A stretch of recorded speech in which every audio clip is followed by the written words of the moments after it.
Bonjour à tous les spectateurs de la chaîne Géopolitique. C'est la rentrée et c'est aussi la rentrée géopolitique, hein. De nombreux événements géopolitiques ont lieu à l'heure actuelle. Et donc, je vais essayer de faire une série de vidéos sur différents sujets où il y a la situation géopolitique est tendue, où il y a d'importants enjeux géopolitiques, que ce soit donc la question du gaz en Méditerranée orientale, la question biélorusse, et, euh, et donc je vais faire donc une série de vidéos sur ces thèmes pour bien comprendre tous les enjeux géopolitiques qui sont sans doute, il faut bien le dire, mal décrits, mal discernés par les médias. Alors aujourd'hui, on va dans cette vidéo parler de la situation en Méditerranée orientale, hein, où il y a de plus en plus de tensions dans cette région, notamment entre la Grèce et la Turquie, du fait qu'il y a d'importantes réserves de gaz dans cette région et que donc depuis plusieurs années, certains pays ont déjà commencé en fait l'exploration du gaz, que ce soit l'Égypte ou Israël, et donc ils sont devenus en fait des exportateurs nets, en tout cas en ce qui concerne l'Égypte. Et donc tout ceci se fait sous les yeux de la Turquie qui, elle, n'exploite rien, et qui est pourtant riveraine, si vous voulez, de cette Méditerranée orientale, tout comme le Liban aussi, qui n'exploite rien. On pourrait aussi pas dire, on n'en parle pas, mais également Gaza, hein. Il y a des réserves gazières en face, et aussi elles ne sont pas exploitées, sans parler évidemment et même de la Syrie. Donc on voit que d'un côté, en fait, on a des États qui exploitent déjà leur gaz, de l'autre, d'autres pas. Alors pourquoi déjà, on peut se poser la question pourquoi une telle inégalité, j'allais dire, de traitement.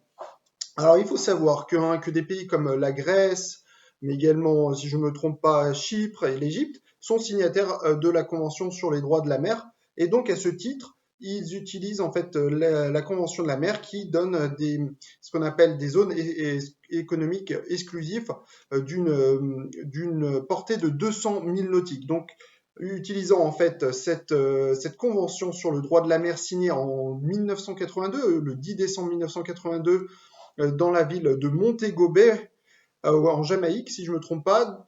Donc, ils utilisent cette convention pour délimiter sur une zone de 200 000 nautiques leurs droits maritimes. Et donc, ça leur donne un territoire très large sur lequel se trouvent ces réserves en fait, gazières. Et de l'autre, vous avez la Turquie qui, elle, n'est pas signataire en fait du droit de la mer et qui applique une autre théorie qui est la théorie du plateau continental. Et donc, elle utilise en fait son plateau continental pour, évidemment, pour avoir le droit d'accès à la mer. Et tout ça, en fait, pourquoi on parle de ces questions juridiques, pourquoi on rentre dans ces questions juridiques complexes, en fait, c'est tout simplement parce que, en fait, la théorie turque, fait, le droit invoqué par la Turquie et le droit invoqué par les autres États de la région rentrent en collision, si vous voulez, puisqu'en fait, la théorie turque fait que les îles grecques, qui sont très nombreuses, hein, en mer Égée, on parle de milliers d'îles, signifie que chacune d'elles a sa propre zone économique exclusive et donc rentre en collision avec celle de la Turquie qui, elle, applique celle du plateau continental, c'est-à-dire partant de sa côte et allant jusqu'à que le plateau continental s'estompe. C'est aussi un droit reconnu par le droit international et donc on voit bien que ces deux théories qui sont valables juridiquement les uns avec les autres se rentrent en collision. Donc à partir de là, hein, depuis plusieurs années, en fait, la colère couve, hein, du côté turc. Sans doute, on ne l'avait pas vu venir suffisamment. Et donc, désormais, j'allais dire, la Turquie, désormais utilise tous les moyens, si j'ose dire, pour vraiment, désormais, faire prévaloir ses droits a également exploité les réserves pétrolières et gazières. Donc, ce qui se passe, c'est que donc une alliance, hein, s'est constituée dans la région avec la Grèce, Chypre, Israël et l'Égypte. Et donc, ces quatre pays ont signé l'un avec les autres des accords bilatéraux. Les Chypre et Israël ainsi que la Grèce ont également signé en début d'année, hein, le 2 janvier dernier à 2020, à Athènes, en présence des trois chefs de gouvernement, un chantier qui ouvre la voie à la construction du plus grand, si vous voulez, du plus grand gazoduc souterrain au monde, long de 1900 km, qui partirait des côtes israéliennes pour aller jusqu'en Italie. Et donc on voit qu'il y a d'énormes ambitions dans la région, les acteurs étaient jusqu'à encore peu extrêmement enthousiastes, on parlait de peut-être de changements d'avenir radieux pour toutes ces économies de la région, avec toutes ces réserves gazières. En effet, on parle de réserves gigantesques, il faut bien en être conscient. Et donc tout ceci pouvait, en tout cas dans le passé, pouvait changer. On pouvait imaginer que ceci pouvait apporter des richesses très importantes pour toutes les économies de cette région. Mais donc l'acteur turc est entré en jeu, et notamment il est entré en jeu en novembre dernier, de façon très subtile, il faut bien le dire, juridiquement, sans ne porter atteinte à personne, en tout cas d'un point de vue militaire évidemment, il a décidé de signer un accord maritime avec la République de Libye.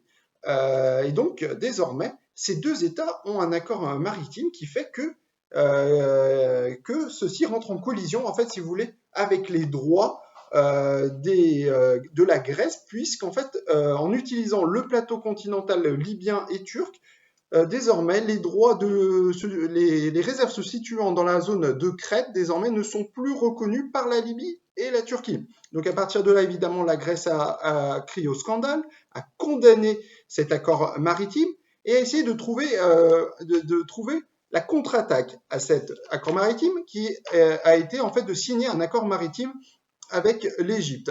En fait, les négociations durent depuis 15 ans duraient plutôt, disons-le au passé, désormais, duraient depuis 15 ans entre la Grèce et l'Égypte. Mais voici que tout d'un coup, les Grecs ont fait d'énormes concessions à l'Égypte, et concessions qui ont abouti finalement à un accord maritime entre les deux pays, et qui vient d'être ratifié cette semaine par le Parlement grec. Et donc, ceci a été, du point de vue turc, si vous voulez, la goutte d'eau qui a fait déborder le vase, parce que depuis plusieurs semaines, la Turquie appelle à des négociations avec la Grèce pour régler cette question juridique devant les tribunaux internationaux. Une procédure d'arbitrage est d'ailleurs demandée par le gouvernement turc vis-à-vis de la Grèce, mais la Grèce a riposté, a préféré, si vous voulez, utiliser ses alliances qu'elle a dans la région qu'utiliser des instruments juridiques. Et donc, cela a débouché sur un accord maritime qui lui-même entre en collision avec les droits des Turcs. Et donc, on voit bien que la solution est désormais, toute solution semble inextricable tant les partis utilisent leurs droits juridiques les uns vis-à-vis des autres sans trouver une solution et sans vouloir tout simplement recourir à la négociation. Et donc, on est dans une situation totalement inextricable d'un point de vue juridique, où chacune ne fait prévaloir ses droits sur les autres. Donc, à partir de là, la Turquie pense que, en tout cas du point de vue turc, il faut désormais montrer, j'allais dire, je me mets ça entre guillemets, montrer ses muscles. C'est pour ça qu'une mission de recherche sismique conduite par le bateau Oruk Reis est en train en ce moment est en train d'explorer en fait certaines réserves qui sont revendiquées en fait par la Grèce. Et donc, la Grèce a tout simplement appelé, si j'allais dire, au secours de ses alliés. En tout cas, pas de l'OTAN, puisque la Turquie est elle-même membre de l'OTAN, donc là, ça poserait problème. Ce n'est donc, mais tout simplement à ses alliés de l'Union européenne. La France et l'Italie, et évidemment Chypre, ont répondu présents. Mais les autres sont beaucoup plus mitigés sur la réponse à apporter. Ils pensent que la voie choisie par le Premier ministre grec Kyriakos Mitsotakis est complète et pourrait conduire en fait à une guerre. Et donc c'est bien pour ça que le ministre As, Eko As, le ministre allemand des Affaires étrangères, s'est porté au chevet en fait de la Turquie et de la Grèce cette semaine. Il a rencontré ses homologues grecs et turcs et il a été il a fait part de son extrême inquiétude, notamment lors des conférences de presse avec son homologue turc Mevlut Çavuşoğlu en disant Je n'ai aucune illusion que la situation est critique. Ce sont les termes de ECOAS, le ministre allemand des Affaires étrangères. Donc l'Allemagne est en train de mener une médiation, mais comme l'a dit le ministre des Affaires étrangères turc Çavuşoğlu, l'Allemagne n'est pas impartiale dans cette affaire. Étant membre de l'Union européenne, elle essaye de protéger, j'allais dire, son poulain grec. Et donc, elle n'est pas un médiateur fiable, honnête. En tout cas, ce sont les termes de la Turquie. Et donc, il faudrait sans doute trouver un autre médiateur dans cette affaire, peut-être les États-Unis, qui sont aussi en train de faire pression sur les deux parties. Alors, le président Trump a appelé le président Erdogan et également le premier ministre grec Mitsotakis. On espérait, il semblait que cet appel téléphonique pouvait déboucher sur un accord de cessez-le-feu sur un cessez-le-feu, en tout cas sur une trêve. C'est plutôt, il n'y a pas encore de guerre, mais en tout cas sur une trêve de l'escalade, des escalades entre les deux pays. Rien de tout cela, puisque en réalité la Grèce a signé cet accord, on va dire, cette semaine, et ceci a ravivé la colère turque. Et donc, ceci a jeté à l'eau les espoirs de médiation des États-Unis.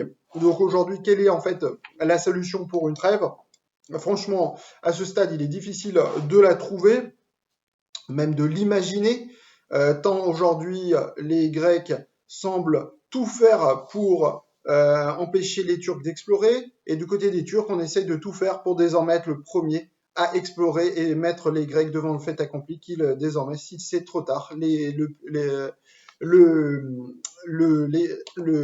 forage a déjà lieu, et donc les réserves appartiennent à la Turquie. Tout simplement, la Turquie veut mettre la Grèce devant le fait accompli. Il faudra donc suivre cette situation qui est extrêmement tendue dans la région, d'autant plus que la Turquie a annoncé des exercices militaires dans la région à partir du 1er septembre et en représailles à des exercices militaires également menés dans la région par l'Italie, la France, la Grèce et Chypre. Sincèrement, cette situation semble inextricable. On pouvait espérer que l'Union européenne puisse jouer un rôle incontournable, mais très clairement, l'Union européenne, avec cette mission militaire menée par la France et l'Italie, semble ne plus être un médiateur objectif et fiable. On va donc suivre avec beaucoup d'attention cette situation très tendue en Méditerranée orientale.